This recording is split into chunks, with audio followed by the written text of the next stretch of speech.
206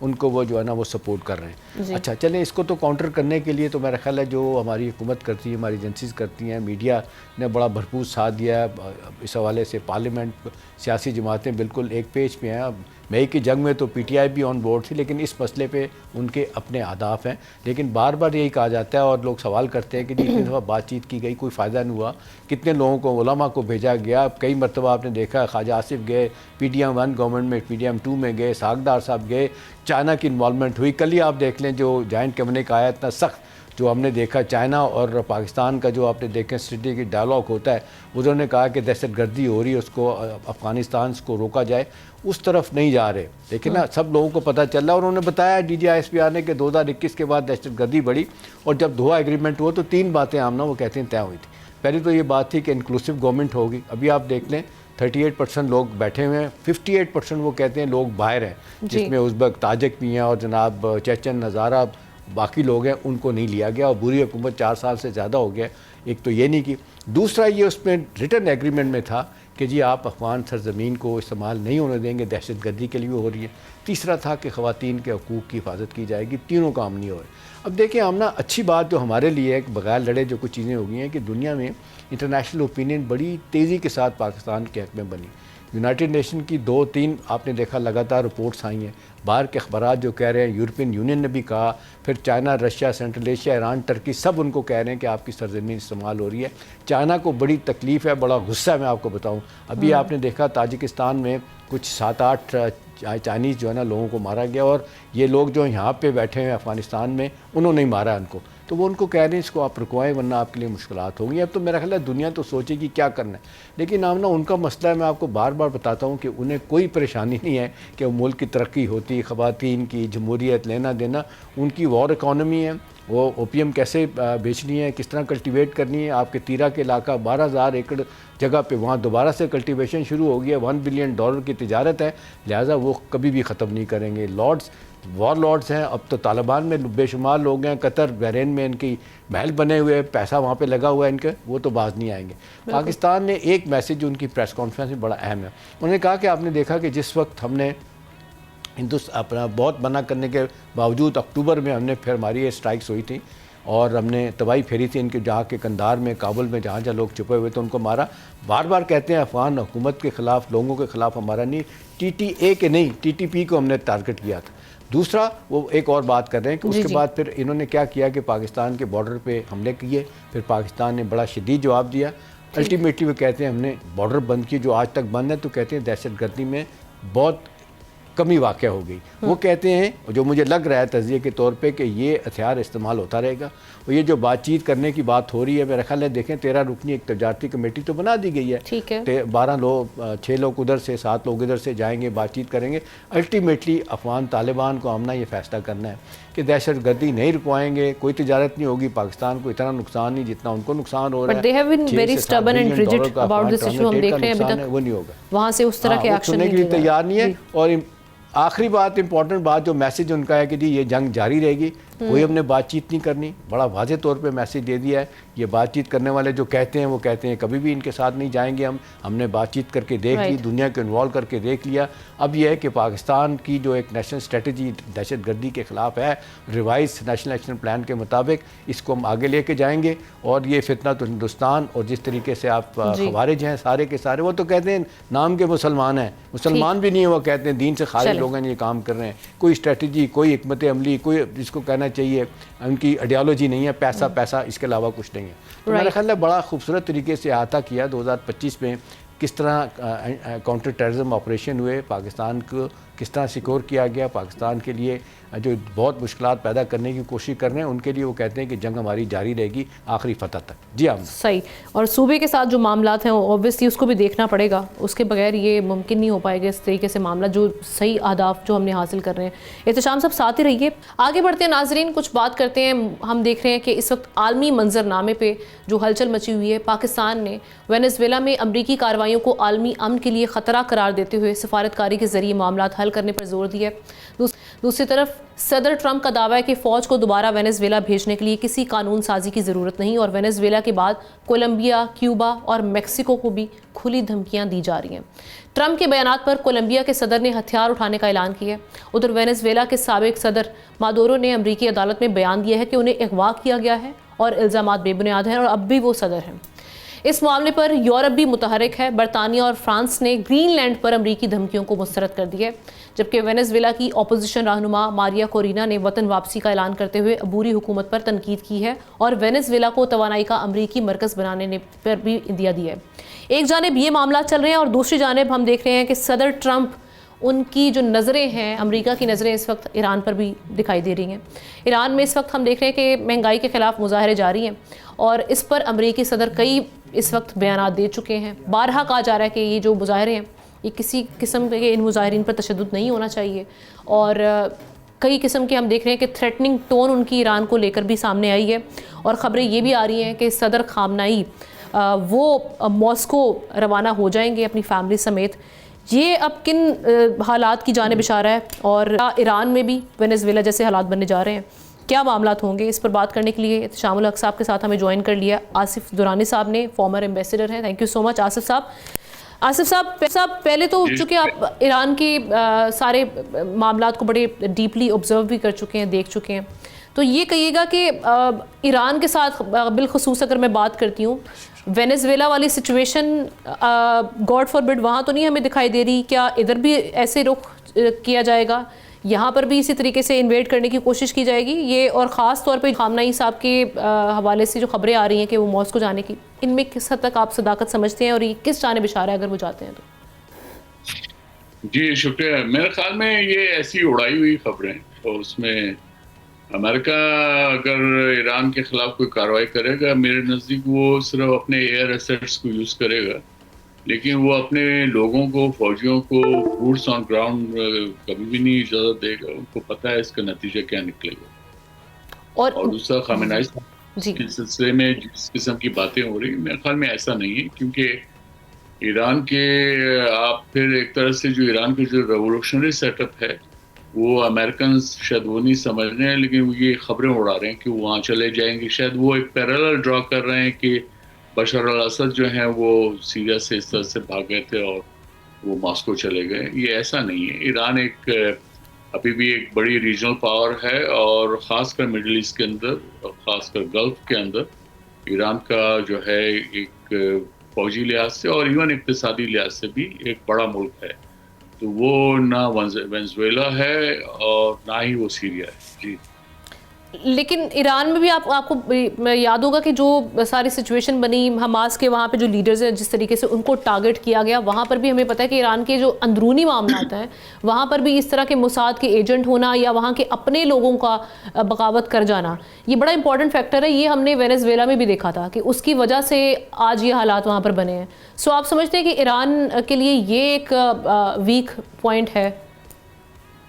دیکھیے، لیٹن امریکہ کی politics Venezuela بھی ہے، اس میں نکراگوا، بولیویا، یہاں پہ جو ہے امریکن جو ہے انوالومنٹ آج کی بات نہیں ہے، اس کو ڈیکیڈ سے امریکہ کا اس میں انوالومنٹ رہا ہے، اور ان کے بڑے اسٹرانگ ایسیٹس موجود ہیں سینٹرل امریکہ کے اندر۔ تو اس لیے اس کو ایران کے ساتھ ایکویٹ کرنا میرے خیال میں مناسب نہیں ہوگا، کیونکہ یہاں کے فیکٹرز کچھ اور ہیں، اور اس میں پچھلے ایٹ لیسٹ 47 ایئرز میں جب سے ایرانی ریولوشن آیا تھا تو ایرانین کلرجی نے جو ہے دے آر ویل انٹرینچڈ، ان کو اس طرح کا فوری طور پہ کوئی خطرہ نہیں ہے۔ خطرہ ہوگا یقیناً انٹرنل ہوگا، لیکن اگر یہ ہے کہ وہ سچویشن کو کنٹرول نہ کر سکے، جس طرح آپ ڈالر پہ جو ہے جو ملک میں انفلیشن بڑھا ہے وہ تقریباً 50% پہ چلا گیا ہے، بے روزگاری 50% پہ چلی گئی ہے، تو وہ اس کے مضر اثرات ہوں گے، اس میں کوئی شک نہیں ہے۔ لیکن اس کو وہ کس طرح سے ڈیل کرتے ہیں، آخر پہلے بھی کرائسس ہوا، اسکارف پہ جو ہے 2022 میں کرائسس ہوا تھا، 400 لوگ مر گئے تھے، خیال یہ تھا کہ جی اب بہت وہ ہو جائے گا، لیکن ایسا ہوا نہیں۔ اگرچہ یہ علیحدہ بات ہے کہ جو اسکارف ہے اب اس وقت ایران میں وہ لڑکیاں میرے خیال میں 70% خواتین اب جو ہے اسکارف نہیں اوڑھتی، اور کلرجی نے اس سے کمپرومائز کیا. تو یہ آگے پولیٹیکل کمپرومائز اگر کلرجی کر لیتی ہے تو وہ اس موجودہ جو پرابلم ہے اس پہ بھی اوور کم کر لیں گے. جی احتشام، میں آپ کی جانب دوبارہ آتی ہوں، احتشام صاحب کا بھی تجزیہ لیتے ہیں. احتشام صاحب، ایک تو صدر ٹرمپ کے پھر بار بار ایران کو لے کے اس ٹائمنگ کو دیکھتے ہوئے اس طرح کے بیانات آنا، پھر اس کا مطلب کیا نکل سکتا ہے؟ اور دوسرا یہ کہ ریجن کے انٹرسٹ کو دیکھتے ہوئے چائنا اور رشیا اگر کل کو اسرائیل یا امریکہ کچھ اس قسم کا مس ایڈوینچر ایران میں کرنے کی کوشش کرتا ہے، یہ کس حد تک شیلڈ بن سکتے ہیں ایران کے لیے؟ دیکھیں ہم نا جہاں تک ایران کا سوال ہے، ویسے تو آپ نے دیکھا کہ وہ جو ایک میسیج دیا گیا ہے امریکن کی طرف سے، وہ اسپیشلی جو ان کی نیو نیشنل سیکورٹی جو ایک انہوں نے ایک نیریٹو بنایا ہے اور ایک جو اسٹریٹجی بنائی ہے، اس میں تو انہوں نے بڑا واضح طور پہ کہہ دیا ہے. خاص طور پہ انہوں نے کہا ہے کہ جی ویسٹرن ہیمسفیئر میں ہم کوئی اپوزیشن نہیں برداشت کریں گے، کوئی ہم لیفٹسٹ گورنمنٹ نہیں برداشت کریں گے، رجیم چینج کروانا پڑے، حملہ کرنا پڑے، بڑا واضح طور پہ انہوں نے کہہ دیا کہ ہم کریں گے. اب سوال ہے، بڑا اچھے طریقے سے وضاحت کی آصف درانی صاحب نے بھی جو اس وقت ایران کی صورتحال ہے، لیکن میں آمنا تھوڑا سا ڈیفرنٹ طریقے سے دیکھ رہا ہوں. دیکھیں ایک بہت بڑا حملہ کیا گیا، ایران کو بڑا کمزور کیا گیا، ایٹمی ان کے پلانٹس کو جس طرح تباہ کیا گیا. اب صورتحال جو ہے نا وہ اندر سے خراب ہو گئی ہے. اب مجھے بتائیں، ایران رشیا سے تو زیادہ طاقتور نہیں ہے نا. بالکل. رشیا جو آپ دیکھ لیں، آپ جب یونیپولر ورلڈ تھی اور اس وقت بائی پولر ورلڈ تھی، وہاں پہ دو طاقتیں تھیں، امریکہ اور روس کی. آپ دیکھ لیں جب اکانومی کمزور ہوئی، لوگوں کو جب لائن میں لگ کر روز ڈب روٹی لینا پڑی، وہاں سے انقلاب آیا، اس کو سی آئی نے استعمال کیا، اور گارباچوف جو صدر تھے ڈائریکٹلی انڈائریکٹلی وٹنگلی ان وٹنگلی وہ استعمال ہوئے. یہی صورتحال اس وقت یہاں پہ بن گئی ہے. آپ دیکھ لیں 45 سال سے آپ نے دیکھا بہت سارا کچھ ایران نے برداشت کیا، رجیم چینج کی باتیں وہ امریکن نہیں کر سکے، بہت کچھ ہوا، لیکن صورتحال اب اکانومی آمنا ان کی اتنی بری ہو گئی ہے کہ شاید دنیا میں نہیں ہے. اس وقت حالات اتنے کنڈوسیو ہیں وہاں پہ تبدیلی لانے کے لیے، اب فیول کرنے کے لیے، کوئی نہ بھی ہو ان کو نقصان پہنچانے کے لیے. تو اس کا کسی طور پہ بھی فائدہ بغیر لڑائی کے بھی جو ہے نا امریکن اپنے اہداف حاصل کر سکتے ہیں، کیونکہ بڑے برے طریقے سے جو ہے نا وہ اس وقت ایرانی اپنی اکنامک کنڈیشن میں پھنس گئے. بھلے ملیٹریلی شاید کوئی تھوڑا بہت مقابلہ کر سکیں، لیکن امریکہ کا مقابلہ تو آمنا مجھے یہ کہنے میں کوئی عار نہیں ہے، سیدھی بات کرنی چاہیے، کوئی بھی ان کے سامنے کھڑا ہو سکتا. اور یہ تو آپ دیکھ لیں، درانی صاحب مجھ سے زیادہ جانتے ہیں کہ دنیا کے جتنے ڈیفنس کے ادارے بڑے بڑے، چاہے وہ آپ دیکھ لیں سویڈن میں بیٹھے ہیں لوگ، امریکہ میں بیٹھے ہیں، آسٹریلیا، انگلینڈ میں، کہ امریکہ اور رشیا دونوں اپنا چائنا اور رشیا مل کے اگر فرض کریں لڑائی ہوتی ہے تو دونوں امریکہ کا مقابلہ نہیں کر سکتے ملیٹریلی. آصف صاحب سے میں ایک لاسٹ ایک لوں گی. آصف صاحب، یہ کیوبا، کولمبیا اور جو میکسیکو ہے، یہ یہاں پہ بھی آپ کو کچھ ایسی حالات وینیزویلا والے ہی نظر آ رہے ہیں کہ جو سیٹ کیے گئے ٹارگٹ امریکہ اس کو اچیو بھی کرے گا، یا پھر بند باندھا جائے گا امریکہ کے سامنے کوئی ویسٹ سے کچھ گلوبلی کچھ ایسا، جیسے کہ گرین لینڈ کو لے کر اس وقت بیانات آ رہے ہیں. اگر یہ نہیں کیا جائے گا تو پریسیڈنٹ بڑی غلط قسم کی سیٹ ہو رہی ہے، اور پھر تو آپ دنیا امریکہ جس کو چاہے کیپچر کرنا وہاں پہ وہ کیپچر کر لے گا بآسانی. میں آئی اسٹل مینٹین امریکہ کے لیے بڑا مشکل ہوگا، اور لیٹن امریکہ کی اپنی ہسٹری ہے. کیوبا کی انہوں نے بہت ہمیشہ کوشش کی، لیکن کیوبنس بہرحال انہوں نے وہ اس طرح کا سسٹم رکھا ہے کہ جہاں پہ کیوبنس وہ ہیلڈ ٹوگیدر. پہلے کاسٹرو تھا، اب جو ڈسپنسیشن ہے بہرحال انہوں نے مینٹین رکھا ہے. اسی طرح امریکہ کو ریزسٹنس لیٹن امریکہ میں رہی ہے، ڈسپائٹ دا فیکٹ کہ مونرو ڈاکٹرن جو ہے پچھلے 150 سال سے وہاں پہ سرگرم عمل ہے، اور وہ کہتے ہیں کہ یہ ہمارے ایریا آف انفلوئنس ہے، لیکن اس کے باوجود وہاں پہ آپ دیکھ رہے ہیں کہ وہاں پرو اینڈ اینٹی امریکہ فیلنگس پائی جاتی ہیں. اور یہی وجہ ہے کہ جب ایون کولڈ وار میں بھی لیٹن امریکہ ایک سور پوائنٹ رہا ہے امریکہ کے لیے. جہاں تک یہ باقیوں کو، اب ایران کو یہ اس طرح سے خیال نکال سکے، میرے خیال میں آئی اسٹل مینٹین ایران کے ساتھ ایک ڈفرنٹ بال گیم ہوگا. اور ایران اپنے ہی وزن سے اگر کولیپس کر جائے وہ ایک علیحدہ بات ہے، لیکن امریکنز اپنے جو ہیں، میں پھر مینٹین کروں گا کہ وہ they will not commit boots on the ground، کبھی بھی نہیں کریں گے. اور انہوں نے جس طرح سے یہ ان کی 3 نیوکلیر فیسلٹیز کو بام کیا، اس کے مطلب تو نہیں ہے کہ ایران کی جو کیپیبلٹی وہ ختم ہو گئی.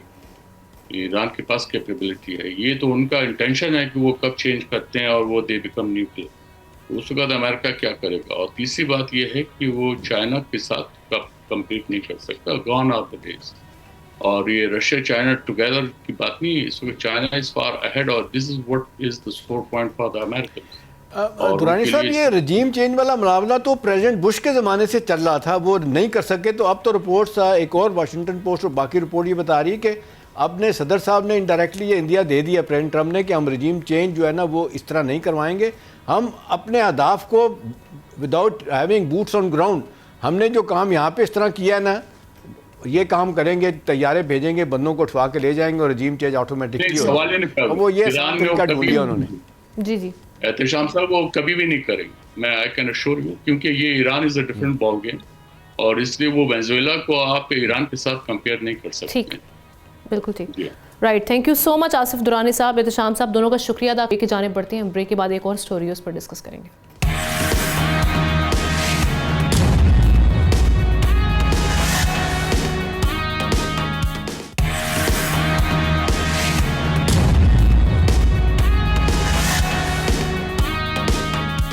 ویلکم بیک ناظرین. کچھ بات کرتے ہیں گلوبلی جو ہم دیکھ رہے ہیں, ہائیک ہے پرائسز میں گولڈ اور سلور کے. ایک ہی دن کی اگر ہم بات کریں بڑا اضافہ ریکارڈ کیا ہے گولڈ کی پرائسز میں. آل پاکستان صرافہ ایسوسی ایشن کے مطابق 24 کیرٹ سونے کی قیمت میں فی تولہ 9,200 روپے اضافہ ہوا ہے اور قیمت 4,64,762 روپے تک پہنچ چکی ہے. یہ اضافہ عالمی مارکیٹ میں سونا مہنگا ہونے کی وجہ سے ہو رہا ہے, جہاں ہم دیکھ رہے ہیں کہ $92 کے اضافے سے فی اونس سونے کی قیمت $4,424 ہو چکی ہے.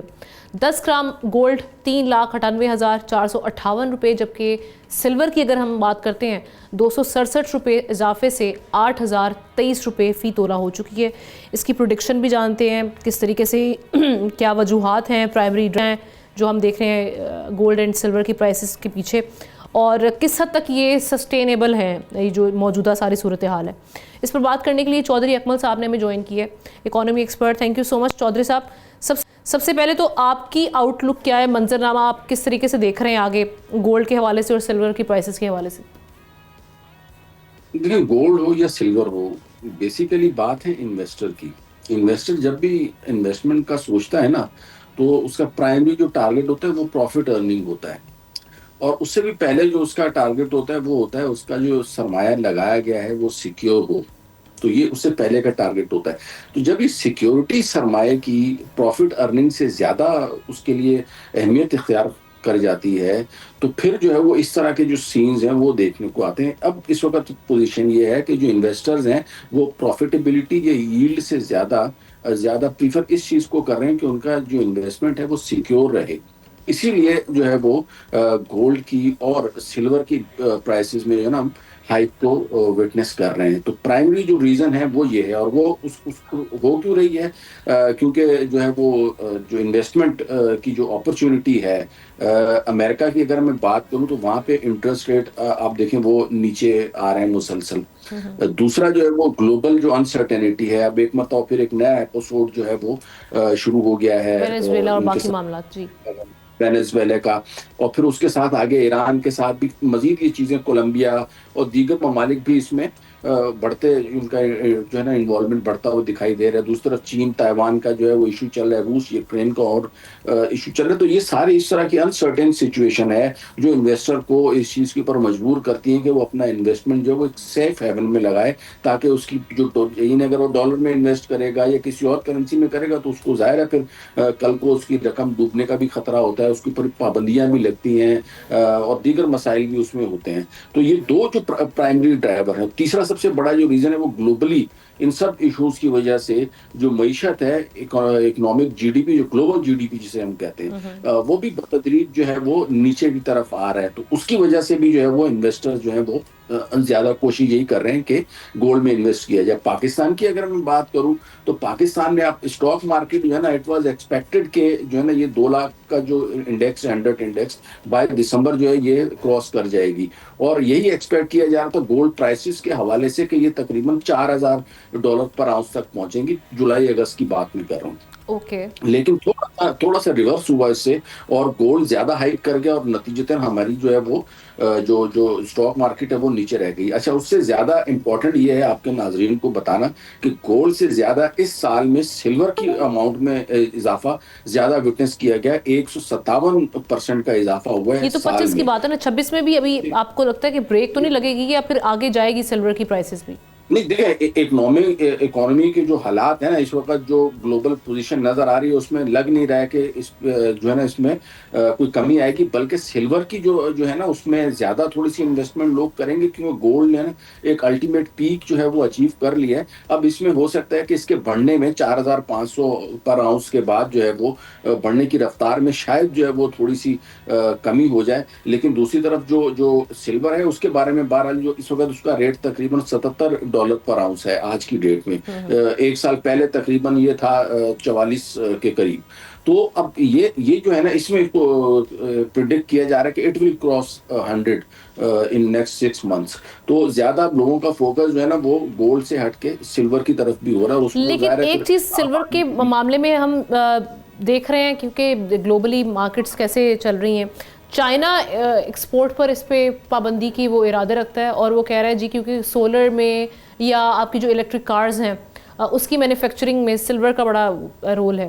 سو ساری چیزوں کو دیکھتے ہوئے آپ سمجھتے ہیں کہ سلور کی پرائسز جو ہیں ایک تو وہ یہ ان معاملات پہ بھی بہت زیادہ ڈیپینڈ کرتی ہیں. لیکن گولڈ کا جو الٹرنیٹو کے طور پہ یہ جو سرکٹس وغیرہ ہوتے ہیں یا جو آئی ٹی سے ریلیٹڈ جو ٹیکنالوجیز ہیں اس میں جو ہے وہ پھر ظاہر ہے پھر یہ گولڈ کا یوز تو پرائمریلی ہوتا تھا, اور اب الٹرنیٹو کے طور پہ لوگ سلور کی طرف بھی فوکس کرتے ہوئے جا رہے ہیں. اور اسی وجہ سے چائنا کی بالکل کوشش ہوگی کہ اس کی ایکسپورٹ کے اوپر نہ صرف یہ کہ پابندی لگائے, بلکہ چائنا, انڈیا اور دیگر جو رشیا ہیں یہ لوگ تو باقاعدہ گولڈ بائنگ کر رہے ہیں. یہ بھی ایک بہت بڑا فیکٹر ہے جس کی وجہ سے گولڈ کی پرائسنگ میں اضافہ ہو رہا ہے. تو یہ جو ٹیکنالوجیکل یوز ہے ان کا گولڈ کا اور سلور کا, اس میں بھی بالکل آپ کی بات صحیح ہے کہ اس کی پرائسنگ میں اضافے میں اس کا بھی ایک کردار ہے. لیکن جو سب سے مین جو کی ڈرائیور ہے اس کا پرائس کا, وہ اس وقت گلوبل انسرٹنٹی اور وار کی جو سچویشن وہ ہے. سو آپ سمجھتے ہیں جو گلوبل انسرٹنٹی ہے یہ ایک انڈیکیٹ کرے گا, یا indicators one of the indicators ہیں کہ اس میں آپ نظر رکھیں کہ جیسے معاملہ جو ہے اگر وینیزویلا والی سچویشن جو ہے وہ تھوڑی سٹیبل ہوتی ہے, جو باقی معاملہ جو باقی ممالک کو تھریٹ کیا جا رہا ہے اس طریقے سے امریکہ آگے نہیں بڑھتا, سو پھر ہم کیا دیکھیں گے گولڈ یا سلور کی پرائسز کو لے کے, اس میں کمی ہوگی کہ کس طرح کے معاملات بنیں گے, کیا افیکٹ آئے گا؟ لیکن فوری طور کے اوپر ایک دم سے اگر ہم کہیں نا تو وہ بہت زیادہ نیچے جو ہے نا نہ سلور جائے گا نہ گولڈ جائے گا. مطلب بہت زیادہ اگر نیچے آ جائے گا تو 4000 تک آ جائے گا, جو پہلے بھی 2 مرتبہ آ چکا ہے. اسی طرح تھوڑا بہت پرائز جو ہے وہ اس میں بھی ڈکلائن دے سکتے ہیں. اور باقی جو گلوبل جو سینیریو ڈیولپ ہو رہا ہے نا, یہ شارٹ ٹرم نہیں ہوتا, یہ اگلے 5 سے 10 سال کا جو ہے نا وہ منظرنامہ پیش کر رہا ہوتا ہے. یہ امریکہ کی جو ایڈوانسمنٹ ہے, رشیا, چائنا یا دیگر برکس وغیرہ کی جو ایڈوانسمنٹ ہے وہ ایک آدھ سال یا ایک آدھ ایکشن پہ ڈیپینڈنٹ نہیں ہے, اس میں ملٹیپل فیکٹرز ہوتے ہیں. لانگ رن جو ہے نا وہ چیزیں چل رہی ہوتی ہیں. گولڈ کے حوالے سے بس میں اتنا کہہ سکتا ہوں کہ اس کی پرائس کے اضافے میں جو ہے نا وہ تھوڑا سا سلو ہو جائے گی. البتہ سلور میں تھوڑا سا جو ہے نا وہ ہو رہا ہے کہ اس میں مزید جو ہے وہ زیادہ اب اضافہ پہلے کی طرح ہو. آلریڈی 1 سال سے گولڈ کے مقابلے میں اس کی قیمت میں زیادہ اضافہ ہوا ہے. بالکل right, thank you so much Chaudhry اکمل صاحب اس حوالے سے بات کرنے کے لیے. پروگرام کے آخر میں ایک اہم مسئلے کی جانب آپ کی توجہ مبذول کروائیں گے اور کوشش کریں گے اس کا لیگل اور ساتھ ساتھ سوشل جو اس کا پہلو ہے اس پر ہم ڈسکس کریں. ناظرین, یہ معاملہ ہے لاہور میں نجی یونیورسٹی کی طالبہ کی خودکشی کی کوشش کے حوالے سے. یہ صرف ایک خبر نہیں ہے, ایک گھر کی ٹوٹی ہوئی امید کی کہانی ہے. صرف 21 سالہ اس بچی کی عمر بتائی جا رہی ہے. ایسی کیا وجہ بنی کہ فاطمہ نے اپنی جان لینے کی کوشش کی؟ ریکارڈ کے مطابق وہ صبح 7:58 پر یونیورسٹی آئی مگر کلاس میں نہیں گئی. دوسری منزل پر 27 منٹ تک فون پر کسی سے بات کرتی رہی, شاید دل کا بوجھ ہلکا کرنا چاہتی ہو. 8:30 پر اس نے دوسری منزل سے چھلانگ لگا دی, اور یہ وہی سیم لوکیشن بتائی جا رہی ہے جہاں آج سے تقریباً کہہ لیں کہ اب 15 سے 20 دن ہوئے ہوں گے ایک واقعہ پہلے رپورٹ ہوا, اور اس میں باقاعدہ طور پر اویس نامی جو طالب علم ہے اس کی جان چلے گئی. اس نے بھی یہیں سے کود کر چھلانگ لگا کر خودکشی کی تھی, اور پریشر بتایا جا رہا تھا کہ جناب کیمپس کی جانب سے پریشر ہے حاضری پوری کرنے کے حوالے سے, امتحان میں نہ بیٹھنے کے حوالے سے اس قسم کے ہراسگی کے یہ معاملات چل رہے تھے. اب اس پہ کیا کیا ہم دیکھ سکتے ہیں کہ قانونی راستہ فیملیز اپنی ہیں, اور ساتھ ہی ساتھ جو ادارے ہیں تعلیمی ادارے ان پر کیا ذمہ داریاں عائد ہوتی ہیں بچوں کی مینٹل ہیلتھ کے حوالے سے، اور اس طرح کے جو سزائیں جو دی جاتی ہیں، ہیوملیشن ہوتی ہے، ان سارے معاملات پہ کیا کیا چیزیں ہو سکتی ہیں؟ اس پر بات کرنے کے لیے بیرسٹر وقاص ابریز صاحب چیئرمین ہیں human rights committee Lahore high court bar, ان کو ویلکم کرتے ہیں پروگرام میں. تھینک یو سو مچ وقاص صاحب. وقاص صاحب، یہ سب سے پہلے تو میں یہ جاننا چاہوں گی یہ اسپیسیفکلی اس کیس کے بارے میں اگر ہم بات کریں، آپ سمجھتے ہیں یہ بھی اتفاق ہے کہ سیم جگہ تھی، یونیورسٹی بھی سیم، کیمپس بھی سیم، ڈی فارمیسی کی یہ طالبہ بتائی جا رہی ہے جو پہلے بھی اسٹوڈنٹ نے خودکشی کی وہ بھی ڈی فارمیسی کی، کیا وجوہات آپ سمجھ رہے ہیں؟ کیا یہ ایک کے بعد ہم دیکھتے ہیں کہ باقی جو طلبہ ہیں ان کے مائنڈ میں بھی اس طرح کے معاملات آ جاتے ہیں کہ ہاں جی یہی ایک حل نظر آ رہا ہے، اس طرح کے خاص طور پہ جو تعلیمی ادارے ہیں؟ دیکھیں آمنہ صاحبہ، ہم دیکھتے ہیں ہم اپنی جب سوسائٹی میں ان تمام چیزوں کا یا ایلیمنٹس کا بغور جائزہ لیتے ہیں کہ ایک شخص کیوں جرم کا ارتکاب کرتا ہے یا ایک شخص کیوں سوسائڈ کرنا چاہتا ہے، تو اس کے پیچھے جو وجوہات ہیں، اسباب ہیں، معاملات ہیں، وہ آل ٹوگیدر ڈفرینٹ نظر آتے ہیں. بظاہر ہمیں لگتا ہے کہ شاید کوئی اسٹڈی کے اسٹریس میں جو ہے وہ مبتلا ہے، لیکن اس کے پیچھے جب ہم چیزوں کو دیکھتے ہیں تو وہ چیزیں کچھ اور نکل آتی ہیں. اب ایک ہی جگہ پہ جو ہے وہ ایک مہینے کے شاید وقفے سے میکسیمم اگر ہم ٹائم دیکھیں تو دوسرا اس طرح کا انفارچونیٹ انسیڈنٹ دیکھنا، آئی تھنک کہ یہ ہماری سوسائٹی کے لیے، ہمارے لیے اور تعلیمی اداروں کے لیے بہت بڑا المیہ ہے. جو آپ نے بات کی، اس کیس کی بات کی، دیکھیں پاکستان کے اندر نا سیکشن 325 موجودہ جو ہمارا کرمنل لا ہے، جو ہمارا پاکستان پینل کوڈ ہے، اس کے اندر سیکشن 325 موجود تھا جو یہ کہتا ہے کہ کوئی شخص اٹیمپٹ ٹو سوسائڈ کرتا ہے تو in it self it is a crime, it is an offence, اور اس شخص کو جب وہ اسے ہوش میں لایا جائے گا، وہ بچ جاتا ہے، سوسائڈ کمٹ کرتا ہے جو شخص اس کی اٹیمپٹ کے بعد، تو اس کو سزا دی جائے، اس کو جرمانہ کیا جائے.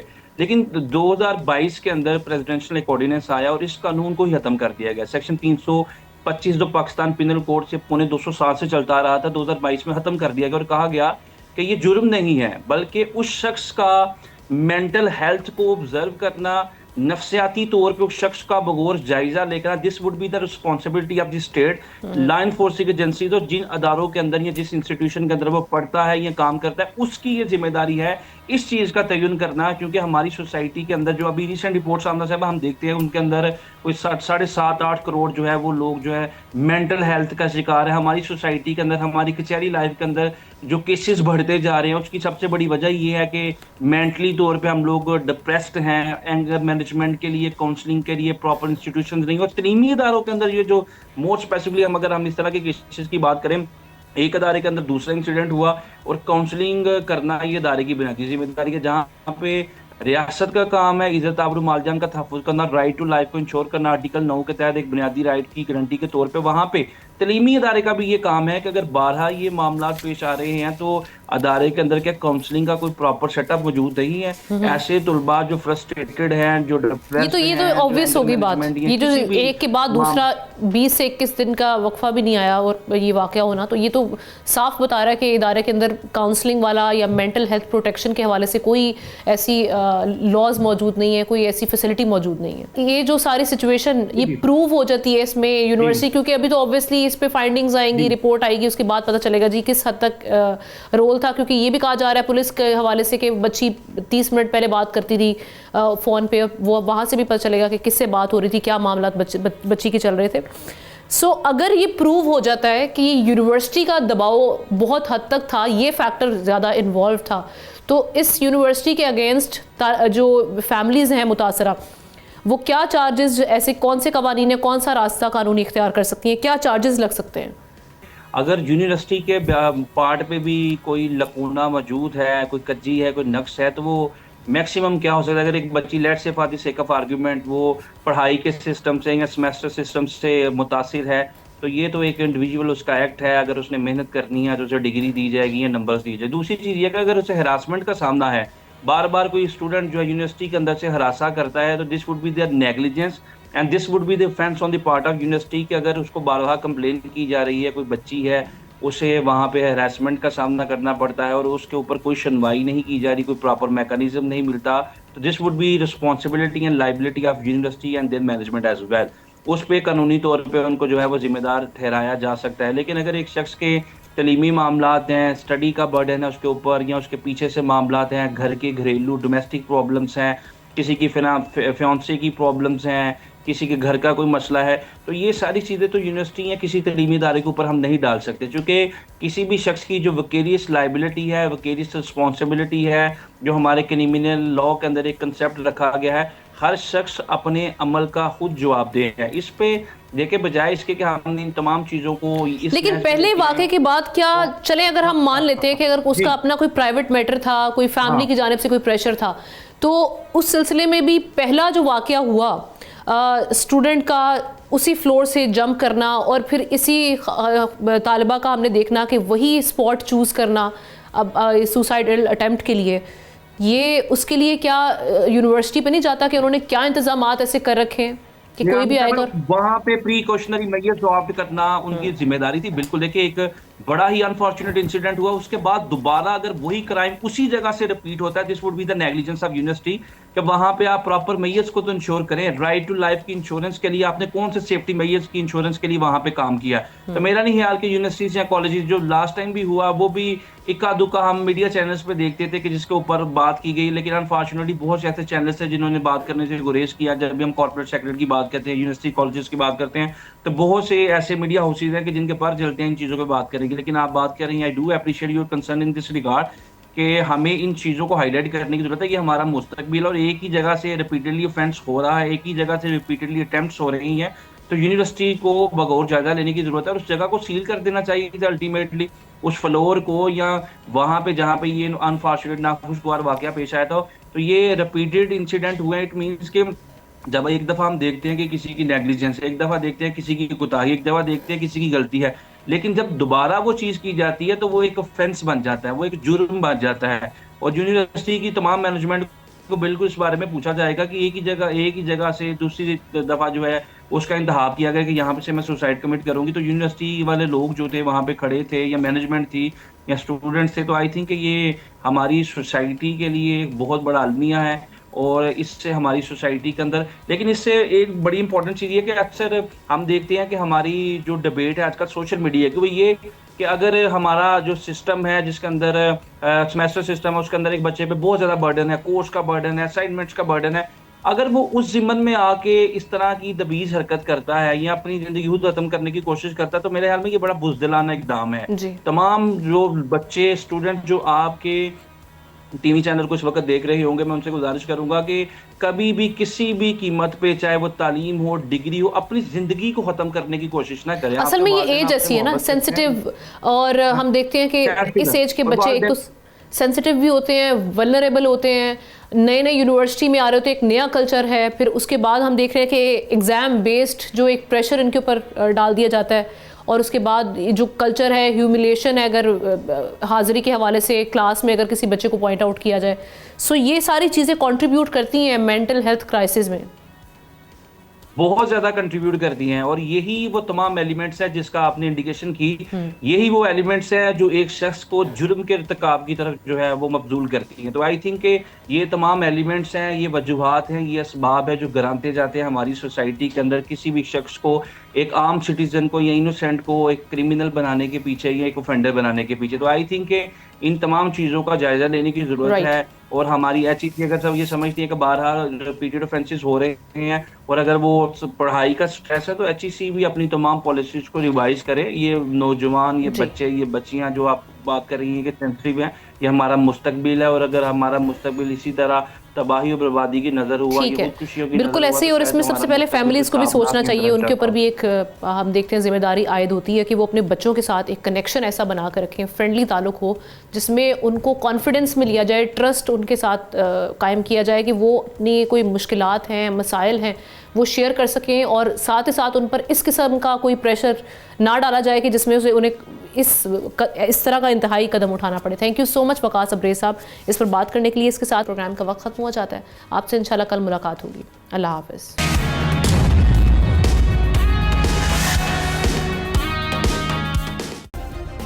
سبسکرائب کریں اور بیل دبائیں تاکہ کوئی خبر رہ نہ جائے۔